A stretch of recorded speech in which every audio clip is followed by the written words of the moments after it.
சென்னை ஈசிஆரில் புதிய தற்காப்பு பயிற்சி மையத்தை ஓய்வு பெற்ற காவல் ஆணையர் ரவி திறந்து வைத்தார். சென்னை கிழக்கு கடற்கரை சாலையில் உள்ள புதிய தற்காப்பு பயிற்சி மையத்தை ஓய்வு பெற்ற காவல் ஆணையர் ரவி திறந்து வைத்தார். மையத்தின் உள் வசதிகளை பார்வையிட்ட அவர் பாக்ஸிங் பஞ்ச் பேக்கை பஞ்ச் செய்து அனைவரையும் ஆச்சரியத்தில் ஆழ்த்தினார். தற்காப்பு கலைகள் உடல் மன அழுத்தத்தையும் குறிப்பாக பெண்களுக்கு பாதுகாப்பையும் வழங்கும் என அவர் கூறினார்.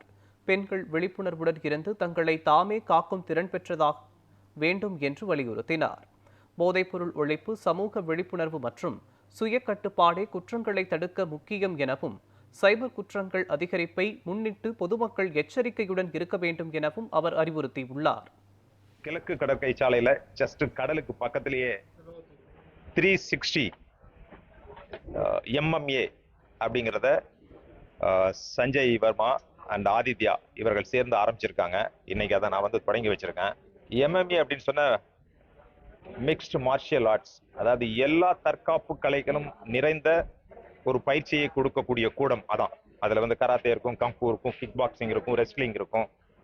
இப்படி எல்லாமே கலந்த ஒரு பயிற்சி. நல்ல ட்ரெயினர்ஸையும் வச்சிருக்காங்க. இது இளைஞர்கள் மத்தியில ஒரு மிகப்பெரிய வரவேற்பை பெறும். அது மட்டுமல்ல, பெண்களுக்கும் ஒரு உகந்த ஒரு பயிற்சி நிலையம். ஏன்னா இப்பெல்லாம் தற்காப்பு கலை தெரிஞ்சிருந்தா தான் பெண்கள் தங்களை பாதுகாத்துக் கொள்ள முடியும்.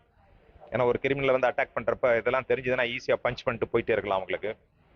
அது மட்டுமல்ல, இது இளைஞர்களை ஒரு நல்வழிக்கு எடுத்து செல்கின்ற ஒரு பயிற்சி கூடம், ஒரு ட்ரைனிங் சென்டர். ஏன்னா ஒரு கன்ஸ்ட்ரக்டிவ் ஆக்டிவிட்டிஸ், அவங்களுடைய நெகட்டிவ் திங்ஸ் எல்லாம் போய் லைஃப்ல ஒரு ஸ்ட்ரெஸ், ஒரு டிப்ரெஷன்லாம் இருந்தா கூட ஒரு டிஸ்ட்ரெஸ் இதெல்லாம் போய் இங்க ரொம்பவும் ஒரு மகிழ்ச்சியான ஒரு கூடமாக இருக்கும்.